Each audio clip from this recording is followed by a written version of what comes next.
വ്യാപാരി വ്യവസായ സമിതി കണ്ണൂർ ജില്ലാ കമ്മിറ്റിയുടെ ആഭിമുഖ്യത്തിൽ ആരംഭിച്ച വ്യാപാരി സുരക്ഷാ പദ്ധതിയായ വ്യാപാരി മിത്രയിലെ ആനുകൂല്യ വിതരണവും ചികിത്സാ പദ്ധതികളുടെ ഉദ്ഘാടനവും ഫെബ്രുവരി 9 ധനകാര്യ വകുപ്പ് മന്ത്രി കെ.എൻ. ബാലഗോപാൽ നിർവഹിക്കുമെന്ന് വ്യാപാരി മിത്ര ചെയർമാൻ പി.എം. സുഗുണൻ വാർത്താസമ്മേളനത്തിൽ പറഞ്ഞു.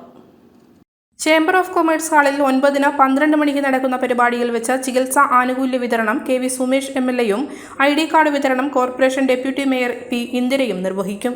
കഴിഞ്ഞ 18 മാസമായി മരണപ്പെട്ട 100-ലധികം വ്യാപാരി കുടുംബത്തിന് 2 കോടിയിലധികം രൂപ സഹായധനമായി നൽകിയിട്ടുണ്ടെന്നും വ്യാപാരി മിത്ര അംഗങ്ങൾക്കായി കരൾ, വൃക്ക മാറ്റിവെക്കൽ തുടങ്ങിയ അസുഖബാധിതർക്ക് സാമ്പത്തിക സഹായം നൽകുന്ന പദ്ധതിക്ക് രൂപം നൽകിയതായും അദ്ദേഹം പറഞ്ഞു.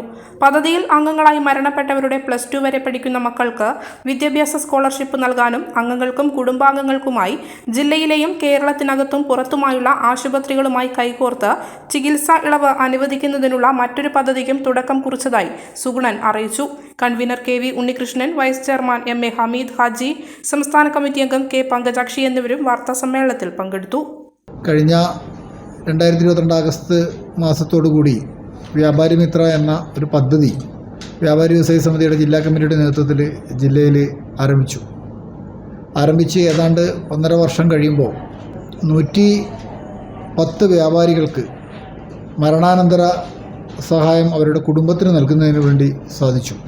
ആ പദ്ധതിയുടെ 2ാം ഘട്ട പ്രവർത്തനത്തിൻ്റെ ഭാഗമായി ചികിത്സാ ആനുകൂല്യങ്ങൾ കണ്ണൂരിലെയും മംഗലാപുരത്തെയും ഉൾപ്പെടെയുള്ള പ്രധാനപ്പെട്ട ആശുപത്രികളുമായി സഹകരിച്ചുകൊണ്ട് ചികിത്സാ ഇളവുകൾ, മാരകമായ രോഗങ്ങളുള്ള നമ്മുടെ പ്രിയപ്പെട്ട വ്യാപാരി സുഹൃത്തുക്കൾക്കെല്ലാം ഏതെല്ലാം തരത്തിൽ ചികിത്സാ ഇളവുകൾ ചെയ്യാൻ വേണ്ടി പറ്റും എന്നുള്ള നിലയിലെല്ലാം നമ്മൾ ആലോചിക്കുകയും അതിൻ്റെ ഒരു ഉദ്ഘാടന കർമ്മവും വ്യാപാരി മിത്രയിൽ ചേർന്നിട്ടുള്ള അംഗങ്ങൾക്കെല്ലാം ID കാർഡിൻ്റെ വിതരണോദ്ഘാടനവുമാണ് ഈ 2024 ഫെബ്രുവരി 9 ഈ വരുന്ന വെള്ളിയാഴ്ച 12 മണിക്ക് ചേംബർ ഓഫ് കൊമേഴ്സ് ഹാളിൽ വെച്ച് നടക്കുന്നത്.